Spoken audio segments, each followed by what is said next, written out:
이번엔 종목 플러스 시간입니다. 크래프트 테크놀로지스 오기석 에이펙 대표 연결돼 있습니다. 안녕하십니까? 네, 안녕하십니까. 크래프트의 오기석입니다.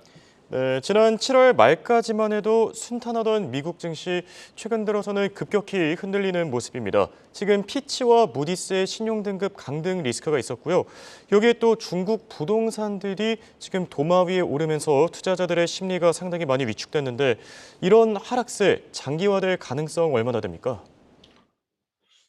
현재 시점으로만 보면 지금 확실히 이제 8월 이후부터는 그 센티먼트가 꺾이는 걸 확인할 수가 있는 것 같습니다. 지금 나스닥 등이 기술주 위주로 하락이 초반에 시작되었다가 이제는 이제 다우존스 지수 같은 경우도 지금 하락이 이어지고 있는 상태가 라고 말씀드릴 수 있을 것 같고요. 나스닥 같은 경우만 보더라도 지금 그 8월에 6% 가까이 하락을 했고 다우존스 지수도 지금 2% 이상의 지금 하락세를 보이고 있습니다. 미국의 국채 신용등급 하락 자체만이 문제가 아니다, 문제다라고는 생각을 하지 않고 있는 게 좀 굉장히 복합적인 상황이다라고 이야기를 드릴 수 있을 것 같고요. 지난주에도 잠시 이제 의견을 드리긴 했지만 한 세 가지 정도 이제 이유를 생각해 볼 수가 있는데 첫 번째는 연초 이후에 가파른 상승세가 있었던 게 지금 상승분이 반납되고 있다. 상반기에만 나스닥이 38%, S&P가 17% 가까이 지금 상승을 했는데 이 부분에 대해서 이익 실현이 나타나고 있는 그런 모습 보이고 있고요. 두 번째 이제 중국의 경기 침체 리스크 조금 이따 다시 좀 더 깊게 얘기를 나눠보고 싶은데 본격화되고 있다라는 부분 그리고 미국과 중국 간의 경제 갈등이 이럼에도 불구하고 지금 지속이 되고 있다라는 부분이 지금 주요한 원인들이다라고 분석이 가능할 것 같습니다.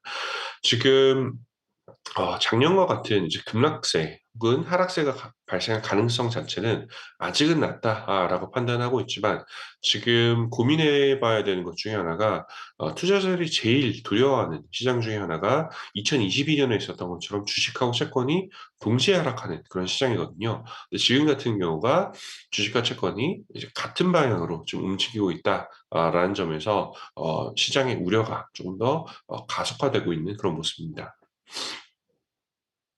지금 낙관적으로 얘기를 해주신 것 같긴 합니다. 다만 이번 주에는 나머지 문제보다 아무래도 중국의 부동산 리스크가 가장 중요하지 않을까 싶은데요. 지금 중국의 컨트리 가든의 경우 부도를 맞고 있고 또 홍콩의 대표적인 부동산 개발업자 리카싱 회장이 이끄는 이 청콩그룹도 부동산을 뭐 30% 가까운 디스카운트에 개인들에게 매각하고 있는데 생각보다 문제가 더 커지는 거 아닙니까?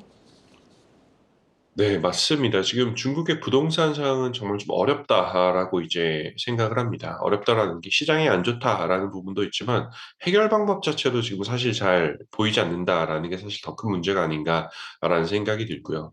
조금 전에 이제 인터뷰에서 그 중국 특파원분이 말씀해 주시긴 하셨는데 중즈그룹이라는 이제 중국의 대형 자산운용사가 있습니다.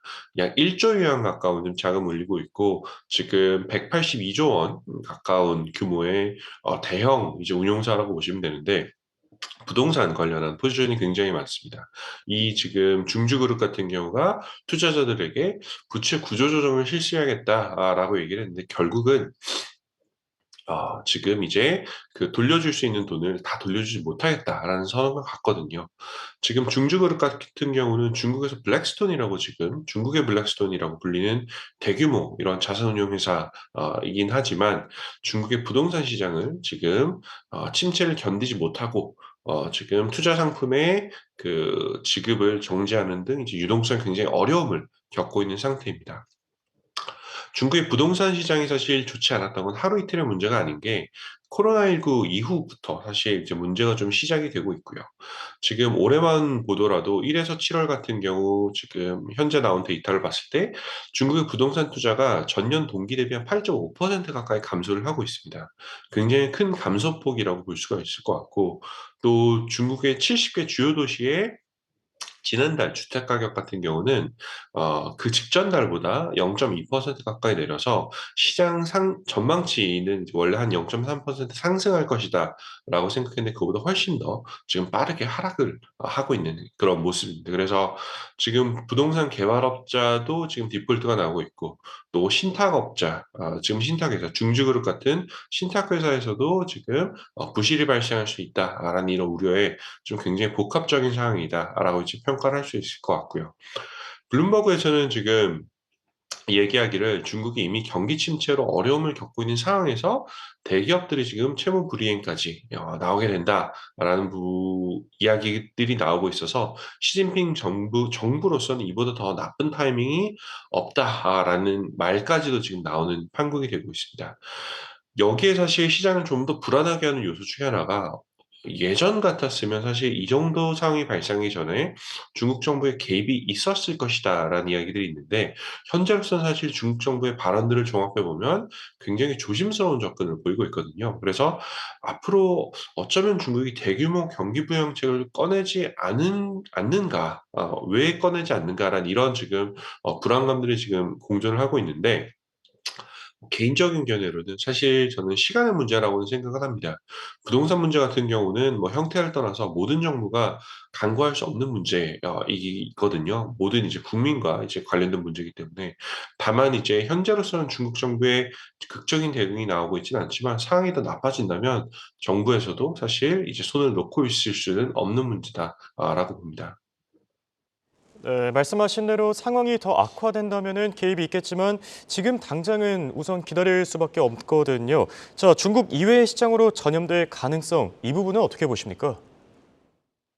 뭐 지금 문제 말고도 사실 1-2년 전에 이제 헝다나 완다 혹은 올 초에 완다의 부실위기가 나왔을 때도 뭐 국내 부동산 시장과의 연관성에 대한 문제도 많이 있었습니다. 그래서 다만 이제 직접적으로는 한국과는 이번에는 그 연관성이 크지 않다라고 얘기는 드릴 수 있지만 다만 이제 중국 경제와 관련성을 좀 많이 맺는 그런 산업이나 뭐 지역들 같은 경우는 뭐 환율 금융 측면에서 좀 흔들리면서 간접적인 영향을 받을 가능성은 충분하다.